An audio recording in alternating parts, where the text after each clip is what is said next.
Our next pathogen is Clostridia. And in the cases here, we're going to be talking about Clostridium difficile. These are gram-positive endospore-forming strict anaerobes and obligate fermenters. Because of their spore formation, they are ubiquitous in the environment and they can be very difficult to deal with in the hospital setting. Clostridium in the soil live as saprobes, degrading organic material. They can also be found in water and as part of the normal microbiota in humans.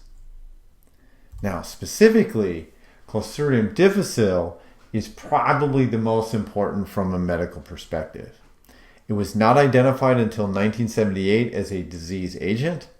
Today, it is the main cause of infectious diarrhea after hospitalization and antibiotic use.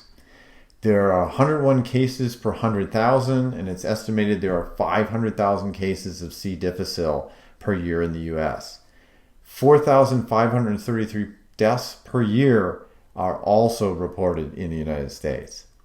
The incidence of complications is relatively high. Originally, this is mainly a problem for the elderly, but we're seeing increased cases in young children with no previous antibiotic use and in the community. Transmission, again, is fecal to oral. C. diff is a complicated infection for humans. It appears to be part of the normal microbiota of some people and causes no problems at all. Some strains are non-toxigenic and colonize humans asymptomatically. However, some strains produce toxins that cause mild to severe bloating and abdominal pain. In some patients with a strong IgG response to the toxins, they are able to control this infection. In the absence of a strong immune response, C. diff pathogenesis occurs, including fever, leukocytosis, which is high white blood cell count in the intestines or in the blood, pseudomembranous colitis, which is inflammation of the colon caused by C. difficile, toxic megacolon, which is a large dilation of the colon, sepsis, shock, and sometimes death. Pathogenesis. We're going to talk about one feature of this organism, which is the toxin that it expresses. The toxic megacolon is the result of the expression of two toxins, TCD-A and TCD-B. These are classic AB toxins that damage cells by inactivating the RAC and Rho GDPases. These are signaling molecules that are in the membranes of intestinal cells. These membrane proteins are important cell signaling molecules, and their inactivation causes cell rounding and cell death, apoptosis.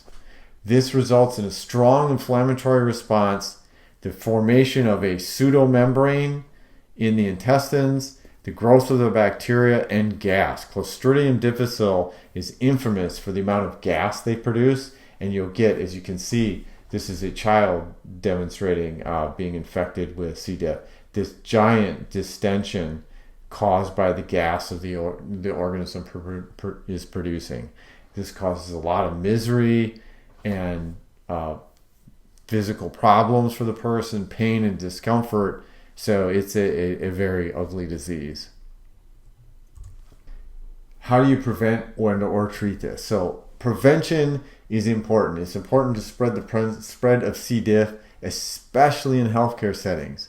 These behaviors can decrease the spread of the illness. First of all, good hand hygiene for healthcare workers and anybody that's in the room with someone who has the C. diff infection, right? Washing your hands, disinfecting them, etc.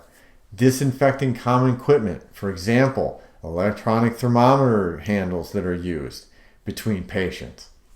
The use of sporicidal hypochlorite or bleach is really useful because it will hypochlorite is really good at killing spores. That can greatly decrease the amount of spores in C. diff that is found. Also, changing the practices of antibiotics prescriptions. Penicillin and vancomycin lower risk, while prescription of cephalosporins or clindamycin increase the incidence of the disease. The Illness is often brought on by treatment with antibiotics, and it is somewhat ironic that a typical treatment is with further antibiotics. In 20% of cases when you treat with antibiotics, there is a recurrence of the illness. If things get really bad, surgery can be done to remove the affected region of the colon, and that's sometimes employed in extreme infections. Another exciting treatment that's come about is fecal microbiota transplantation, and it's a treatment that I'll talk about in the next slide. So here's an example of what was done.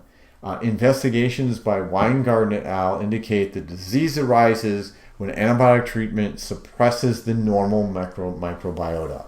Compare the left panel, which is healthy donors, to the right panel, which is someone in the middle of a C. diff infection. Right? What happens is the antibiotics decrease diversity and they change the bile acid makeup. There's fewer organisms in the microbiome that can degrade bile acids that your gallbladder produces into these secondary bile acids. And these secondary bile acids are inhibitory to C. diff. Since you have fewer secondary bile acids, it encourages C. difficile germination and growth. It can overgrow and then cause all the problems that it does.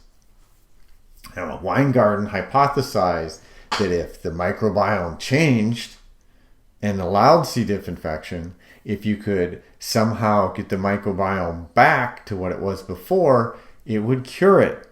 And what they did is Weingarten showed that if afflicted patients were given a microbiota from a healthy donor, and again, healthy donors are here, here's the C. diff patients, you give them a microbiome transplant, which is basically, you can do that either by an enema, or they've now developed pills that you can take that will donate a microbiome. That microbiome will get released, it will overtake, start making the secondary bile acids, and suppress the C. diff infection. The success rate for cure was over 95% in these cases. Amazingly, the AMA and CDC still recommend antibiotic treatment for first cases and only suggest microbiome transplants if the first-line treatment with vancomycin fails. I personally think that should be changed, but I'm not a physician. They may have their reasons. Okay, that is it for Clostridium difficile.